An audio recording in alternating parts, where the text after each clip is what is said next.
अस्सलामुअलैकुम, hope you all are fine. आज हमारा जो टॉपिक है वो ऑप्टिकल फाइबर्स से रिलेटेड होगा और ऑप्टिकल फाइबर CSS 2022 के लिए चांसेस बहुत हैं कि ये टॉपिक आए, क्योंकि लास्ट टाइम ये 2018 में और फिर 19 में आया था, 2020 में भी नहीं आया और 2021 की CSS में भी नहीं आया। तो 2022 के लिए इस टॉपिक के काफ़ी चांसेस है कि ये क्वेश्चन आए। Let's start the topic. Okay, in this lecture we will study what is optical fiber, types of optical fiber, fiber optic relay system and its components of optic fiber, working principle of optic fiber, what is total internal reflection, optic fiber versus copper cable, advantages of optic fibers, applications and past paper questions. Okay, what is an optical fiber? Optical fibre basically एक नई technology का नाम है जिसमें हम data को transmit करते हैं एक जगह से दूसरी जगह in the form of light impulses. इसको हम ऑप्टिकल फाइबर कहते हैं क्योंकि यहाँ डाटा लाइट इम्पल्सेस के ज़रिए से एक जगह से दूसरी जगह ट्रांसफ़र होता है। इस वजह से हम इस फाइबर को ऑप्टिकल फाइबर कहते हैं, because optics are those field of science related to light.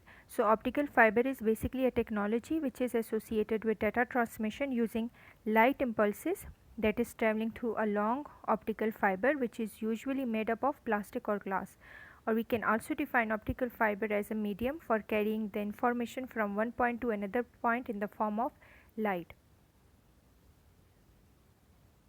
अब टाइप्स की बात आती है तो ऑप्टिकल फाइबर्स हमारे पास दो तरह के होते हैं। एक को हम सिंगल मोड फाइबर कहते हैं, एक को हम मल्टी मोड फाइबर कहते हैं। नॉर्मली जो सिंगल मोड फाइबर होता है उसमें जो ऑप्टिकल फाइबर है वो एट अ टाइम सिर्फ एक ही रे को या एक ही सिग्नल को एक जगह से दूसरी जगह ट्रांसमिट करता है। इस बेसिस पे हम इसको सिंगल मोड फाइबर कहते हैं। और ये हम जो टेलीफोन वगैरह के केबल्स यूज़ होते हैं, जो तारे हम यूज़ करते हैं टेलीफोन्स वगैरह में, या जो केबल टेलीविज़न के लिए हम तारे यूज़ करते हैं, वो basically these are optical fibres, single mode optical fibres. और they are install millions of kilometres of this fibre every year, क्योंकि ये ज़्यादा सेफ़ है, लाइट वेट है as compare to other copper cables. तो हम टेलीफोन में और केबल टेलीविज़न में सिंगल मोड ऑप्टिकल फाइबर्स को यूज़ करते हैं। The second type is multimode fiber. Multimode as its name shows कि at a time वो बहुत सारे सिग्नल्स को, बहुत सारे रेस को, बहुत सारे मोड्स को एक जगह से दूसरी जगह पर ट्रांसफ़र करता है। इस बेसिस पे हम इसको मल्टीमोड फाइबर कहते हैं। और इसकी जो एग्जांपल है वो है used in communication over long distances such as within a building. अगर हमने किसी डाटा की कम्युनिकेशन करनी है तो हम फिर मल्टी मोड फाइबर यूज़ करते हैं। इन दोनों के बीच का एक डिफरेंस तो ये है कि एक जो सिंगल मोड फाइबर है वो एट अ टाइम सिर्फ एक ही रे को ट्रांसमिट करता है और मल्टी मोड बहुत सारे को। सेकेंड इनमें डिफरेंस ये है कि हम सिंगल मोड फाइबर्स को ओवर लॉन्ग डिस्टेंसेस यूज़ करते हैं जब भी हमने किसी डाटा को एक जगह से दूसरी जगह ट्रांसफ़र करना है, और क्योंकि उनके बीच का अगर डिस्टेंस बहुत ज़्यादा है तो हम सिंगल मोड पे जाते हैं। लेकिन अगर हमने किसी शॉर्टेस्ट डिस्टेंस पे अपने डाटा को ट्रांसफ़र करना है, फिर उस केस में हम मल्टी मोड फाइबर यूज़ करते हैं। These are single mode and multi mode fiber diagram. यहाँ आप देख सकते हैं सिंगल मोड में सिर्फ एक सिंगल ही रे है जो यहाँ कोर से पास हो रही है, और आप मल्टी मोड में देख सकते हैं कि बहुत सारी रेज या मोड्स हैं जो कि कोर से पास होती हैं।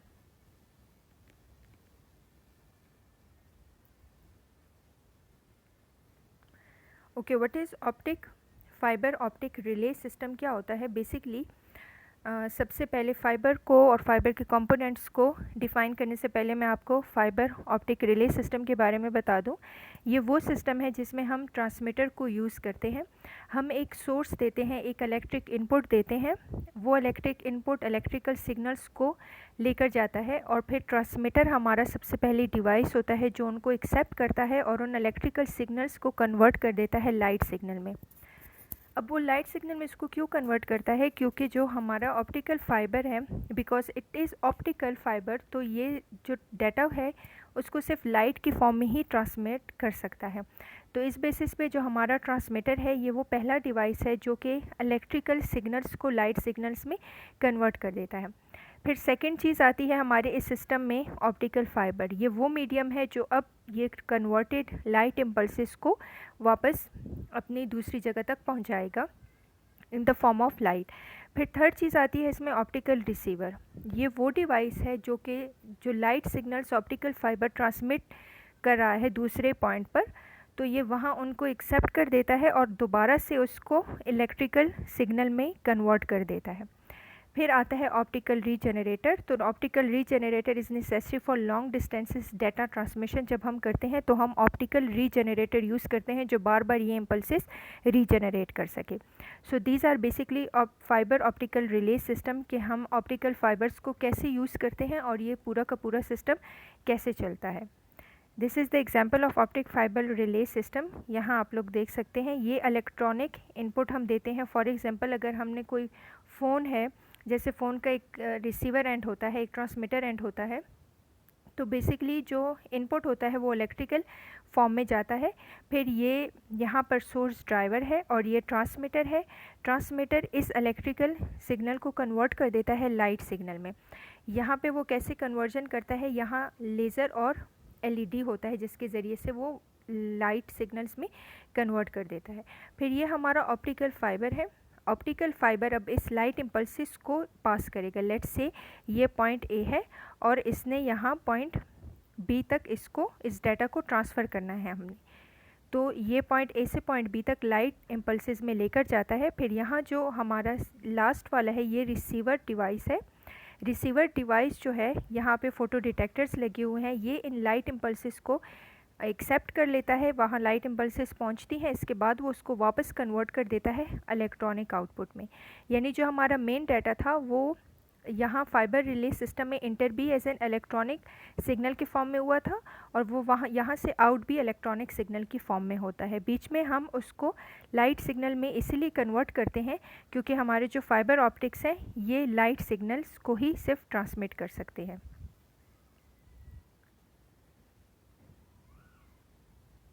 ओके, अब हम ऑप्टिकल फाइबर्स पे आते हैं कि ऑप्टिकल फाइबर क्या है बेसिकली और ये किस तरह से लाइट इम्पल्सिस को ट्रांसमिट करता है।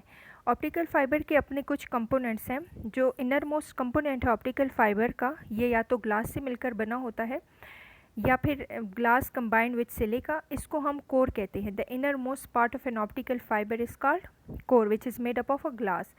तो जितने भी इलेक्ट्रोमैग्नेटिक सिग्नल्स हैं जो भी ऑप्टिकल फाइबर में जाते हैं वो बेसिकली इसी कोर में इंटर होते हैं और जो रिफ्रैक्टिव इंडेक्स है कोर का वो ज़्यादा होता है as compare to other surrounding components. हम आगे मैं आपको एक्सप्लेन कर दूंगी कि रिफ्रैक्टिव इंडेक्स क्या है और क्यों ज़्यादा होता है कोर का।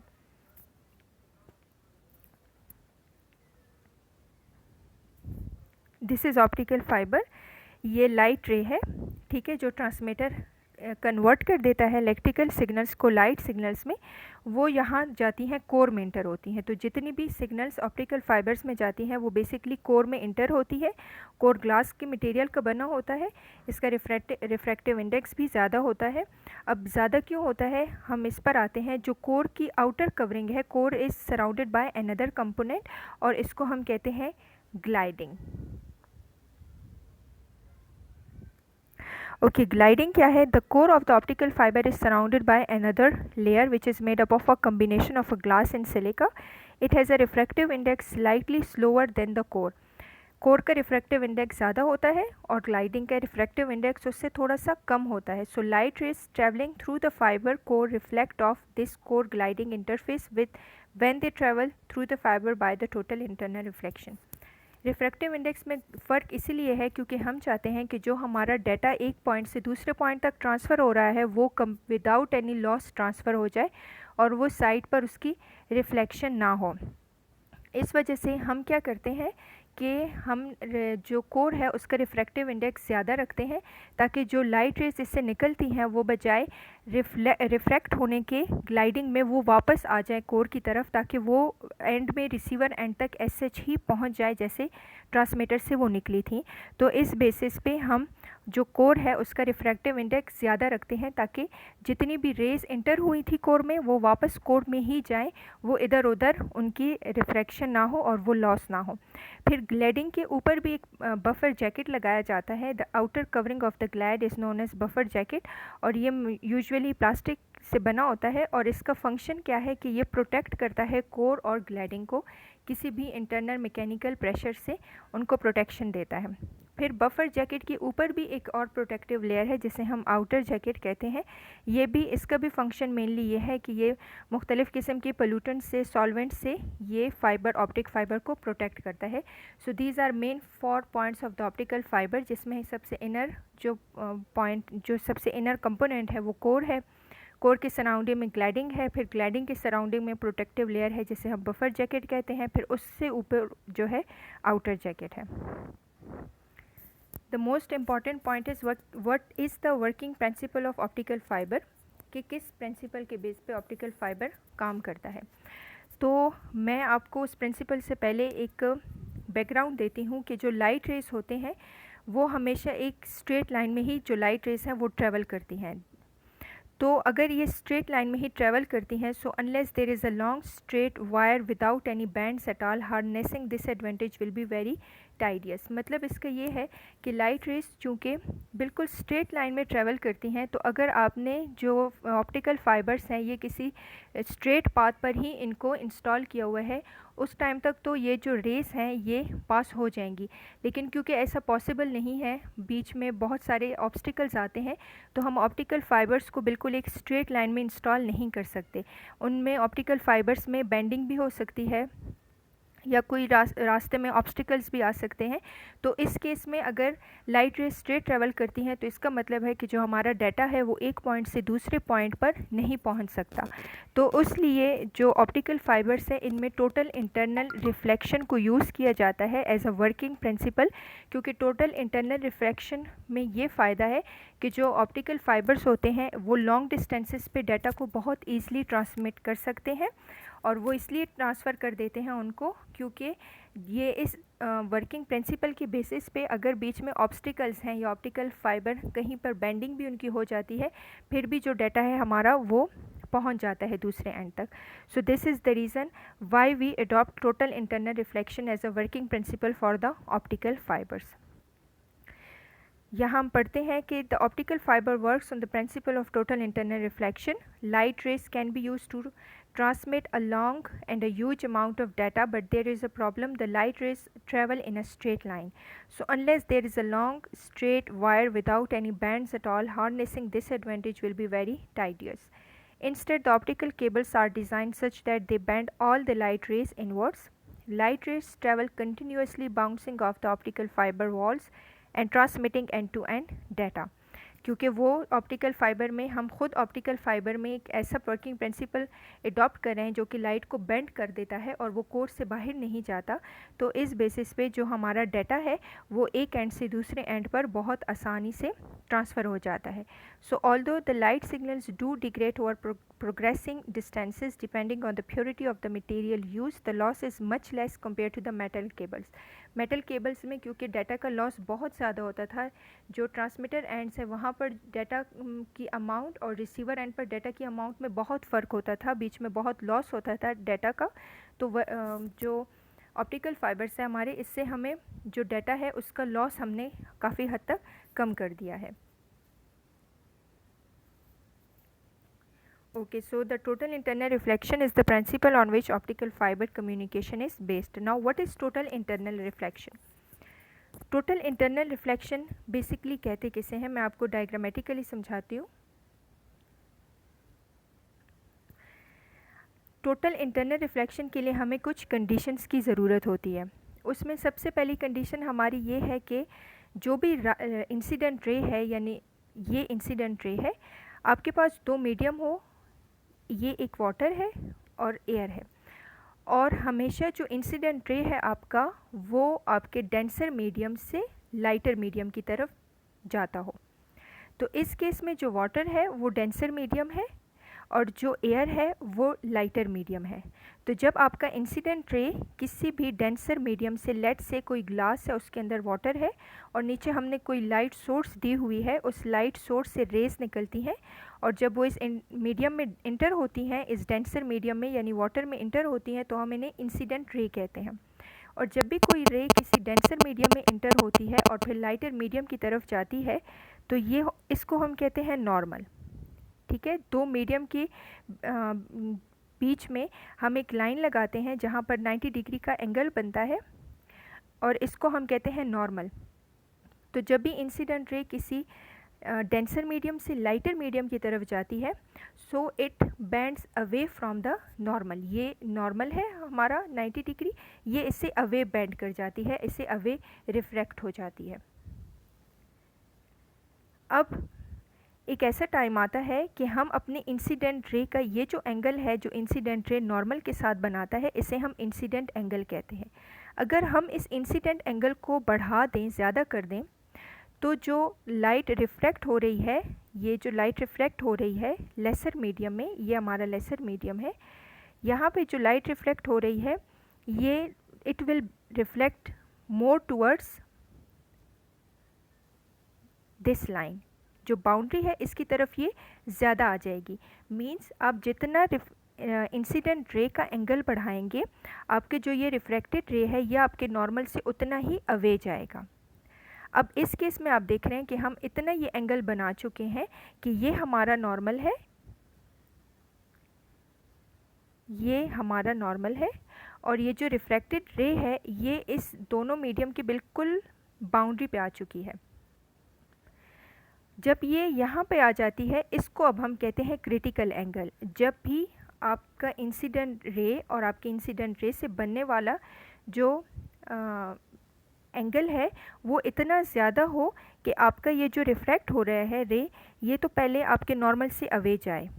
जितना ज़्यादा आप इसको बढ़ाते जाओगे वो नॉर्मल से अवे होते होते इस दोनों मीडियम के बाउंड्री पे आ जाएगा। और जब ये मीडियम के बाउंड्री पे आ जाता है रिफ्रैक्टेड रे, इसे हम कहते हैं क्रिटिकल एंगल। अब ये बन गया है हमारा क्रिटिकल एंगल।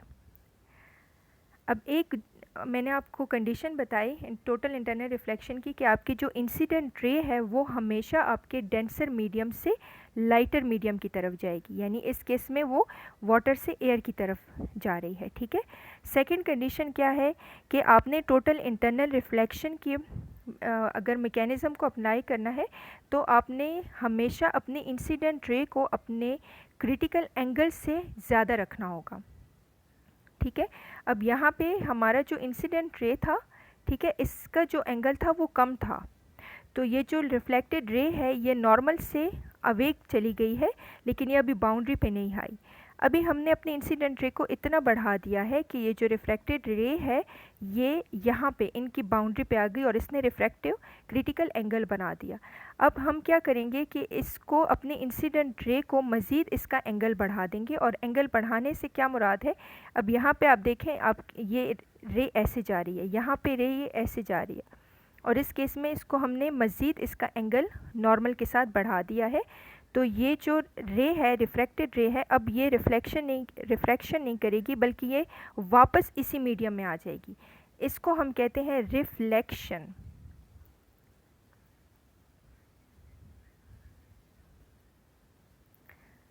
अब ये है रिफ्लेक्शन। तो जब भी आपकी रे किसी एक मीडियम से जाने के बाद वापस उसी मीडियम में रिफ्लेक्ट बैक हो जाए तो ये आपका टोटल इंटरनल रिफ्लेक्शन कहलाता है। ठीक है, लेकिन इसके लिए आपको हमेशा अपने इंसिडेंट रे को या अपने इंसिडेंट एंगल को क्रिटिकल एंगल से बढ़ा के रखना है। ये आपका क्रिटिकल एंगल है, हम इसको फाइंड आउट करके अपना इंसिडेंट एंगल इससे ज़्यादा रखेंगे। जब भी आपका इंसिडेंट एंगल आपकी क्रिटिकल एंगल से ज़्यादा हो तब भी वो रे वापस उसी मीडियम में जाती है। यानी अब जो ये रे है इस एंगल पे ये एयर में नहीं जाएगी बल्कि वापस वाटर में ही रिफ्लेक्ट बैक हो जाएगी, और इस प्रोसेस को हम कहते हैं total internal reflection. So the optical fibers operate on the phenomena of total internal reflection to transmit signals from the coarse to the from the source to the receiver. So the total internal reflection causes the light rays to reflect back after striking the boundary of the medium in an attempt to reflect from optically denser medium to the optically rare medium. ये boundary थी, हमारे दोनों जो medium थे ये उनकी boundary है, ठीक है। यहाँ पे एयर मीडियम है और यहाँ वाटर मीडियम है। तो हम जितना एंगल बढ़ाते जा रहे थे इंसिडेंट रे का, वो उतना ही अवे जा रही थी नॉर्मल से, और अवे होते होते एक टाइम आ गया कि वो बिल्कुल इस बाउंड्री तक आ चुकी, ठीक है। ये ऐसे अवे जाते जाते एक टाइम पर ये यूँ स्ट्रेट बाउंड्री पे आ गई, और जब बाउंड्री पे ये आ जाती है इसे हम क्रिटिकल एंगल कहते हैं, और इसके बाद फिर ये वापस उसी मीडियम में नीचे रिफ्लेक्ट होती है, और इसको हम टोटल इंटरनल रिफ्लेक्शन कहते हैं। So the minimum angle of incident which is required for complete bouncing back of light rays within the medium is known as critical angle। तो ये हमारा मिनिमम एंगल होता है, ये जो यहाँ पे बन रहा है ये मिनिमम एंगल है, तो आपने इससे ज़्यादा लेना होता है टोटल इंटरनल रिफ्लेक्शन के लिए।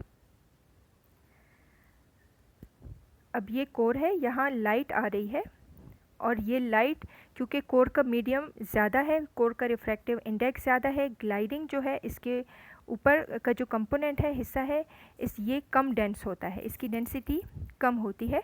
तो इस केस में हम ये इंसिडेंट रे है हमारा, और हमने इसका एंगल क्रिटिकल एंगल से ज़्यादा रखा है, इसीलिए ये जो रेस जा रही हैं ये बजाय ग्लाइडिंग तक जाने के, ये जो बाउंड्री है, जो वॉल है between the core and gliding, ये वहाँ से टकरा के वापस कोर की तरफ आ जाती है। इसी तरह यहाँ पर भी ये कोर के वॉल से टकराकर वापस रिफ्लेक्ट हो जाती है। अगर हम टोटल इंटरनल रिफ्लेक्शन के फिनोमेना को या टोटल इंटरनल रिफ्लेक्शन के प्रिंसिपल को यहाँ अडॉप्ट ना करते, तो ये जो इंसिडेंट रे है हमारा, ये यहाँ से ग्लाइडिंग की तरफ चला जाता और ग्लाइडिंग से फिर ये बाहर चला जाता। तो अगर ये इस तरह से बाहर निकल जाता तो हमारा डाटा लॉस हो जाता, क्योंकि हमने अपने डाटा को लॉस होने से बचाना है और उसे एक पॉइंट से दूसरे पॉइंट तक बिल्कुल उसी हालत में पहुंचाना है। तो हम टोटल इंटरनल रिफ्लेक्शन के ज़रिए से ये जो सोर्स रे हैं इनको हम रिफ्लेक्ट बैक करते हैं, और फिर ये कोर में ही इनकी जो ट्रांसफ़र है वो कोर के अंदर ही होती है दूसरे पॉइंट तक।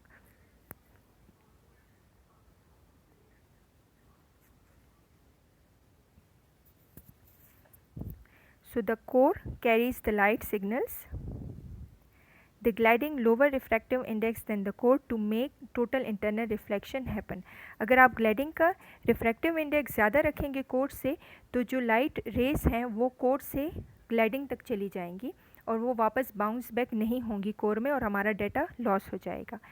Jacket is the outer most plastic protective cover. Buffer होता है आपका, ये भी एक प्लास्टिक कवरिंग है, और फाइबर्स होते हैं।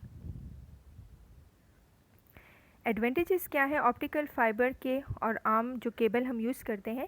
सबसे पहला एडवांटेज तो ये है कि ऑप्टिकल फाइबर ज़्यादा सेफ़ है as compare to the copper wire. Second ये है कि ऑप्टिकल फाइबर्स जो हैं उनकी जो विड्थ है या उनकी जो थिकनेस है वो एक सिंगल हेयर जितनी है, तो इसका मतलब है ये बहुत लाइट वेट है as compare to copper wire. वो इससे ज़्यादा वेट में भी ज़्यादा है और उनको हैंडल करना भी बहुत मुश्किल होता है। तो ये क्योंकि वेट में कम है, इनकी इंस्टॉलेशन आसान है, so these are less weight. तो सेकंड एडवांटेज हमारे पास ये है ऑप्टिकल फाइबर का। थर्ड ये है कि जो लॉस होता है डाटा का वो बहुत कम है ऑप्टिकल फाइबर में as compare to copper wire. Copper wire में डाटा बहुत लॉस होता है। इसके अलावा जो ऑप्टिकल फाइबर्स हैं वो ज़्यादा ड्यूरेबल हैं, ज़्यादा चल जाते हैं। जो कॉपर वायर्स हैं वो बहुत ईज़िली डैमेज हो जाते हैं। लेकिन एक चीज़ जो ऑप्टिकल फाइबर में है ये कॉस्टली है। जो कॉपर वायर्स हैं वो उनका कॉस्ट इतना ज़्यादा नहीं है, लेकिन जो ऑप्टिकल फाइबर्स हैं ये सिर्फ ड्यूरिंग इंस्टॉलेशन ही कॉस्टली एक्सपेंसिव होती हैं। इसके बाद ये ड्यूरेबल हैं, ये बहुत अरसे तक चलती हैं without any damage, without any data loss. तो इनमें बार बार इनकी हम कह सकते हैं कि प्रिपेयर नहीं या मुरम्मत नहीं करनी पड़ती इनकी। जो केबल वायर्स हैं वो क्योंकि डैमेज ज़्यादा होती हैं तो बार बार उनको रिपेयर करना पड़ता है। इसके अलावा ऑप्टिकल फाइबर नॉइस इम्यूनिटी होती है। इसके अंदर एक ये कैपेबिलिटी भी है कि आपका डाटा एसएच ही पहुंच जाता है। जो बैकग्राउंड का नॉइस होता है वो ये इम्यून है, उसकी तरफ नॉइस नहीं फील होती उसमें। लेकिन जो कॉपर वायर है उसमें आप डाटा का ट्रांसफ़र में लॉस के साथ साथ वहाँ पर जो बैकग्राउंड का नॉइस है वो उसको भी एब्जॉर्ब नहीं करता। बहुत सारे एडवांटेजेस हैं ऑप्टिकल फाइबर्स के, तो उसमें से ये कुछ एडवांटेजेस इसकी ये है कि एक तो ये इकोनॉमिकल है और कॉस्ट इफ़ेक्टिव इस वजह से है कि सिर्फ ड्यूरिंग इंस्टॉलमेंट ही हमें, जब हम इन वायर्स को मुख्तलिफ़ जगहों पे मुख्तलिफ़ एरियाज़ में इंस्टॉल करते हैं हमें तभी कॉस्ट पड़ता है, लेकिन इसके बाद इसकी दोबारा से रिपेयरिंग की इतनी ज़रूरत नहीं पड़ती। दूसरा, ये बहुत थिन है क्योंकि एक ऑप्टिकल फ़ाइबर की थिननेस एक सिंगल हेयर के बराबर है, तो इस वजह से ये थिन है और नॉन इनफ्लेमेबल भी है। जो कॉपर वायर्स हैं या जो ऑर्डिनरी वायर्स हैं वो फ्लेमेबल हैं। ये इसमें लेस पावर कंजम्पशन की ज़रूरत है, हमारा पावर भी इतना ज़्यादा नहीं लगता, और जो सिग्नल्स हैं उनकी डिग्रेडेशन बहुत ज़्यादा कम होती है। ये बहुत फ्लेक्सिबल है, इनके वेट बहुत ज़्यादा कम होता है, तो बहुत इजी है इनको हैंडल करना, इनको इंस्टॉल करना। और दूसरा सबसे बड़ा एडवांटेज यही है कि इसमें हमारे डाटा जो है वो SH ही पहुँच जाता है, उसमें लॉस बहुत ज़्यादा कम होता है।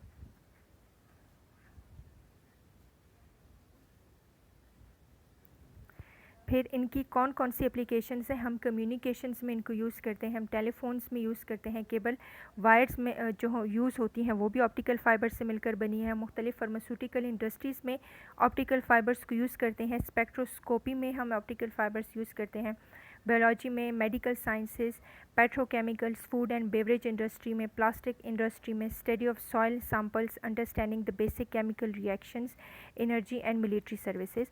तो जहाँ कहीं भी ऑर्डिनरी वायर्स यूज़ होते थे वहाँ अब उनकी जगह ऑप्टिकल फ़ाइबर्स यूज़ होते हैं, क्योंकि ये ज़्यादा उनके एडवांटेज है as compare to ordinary wires.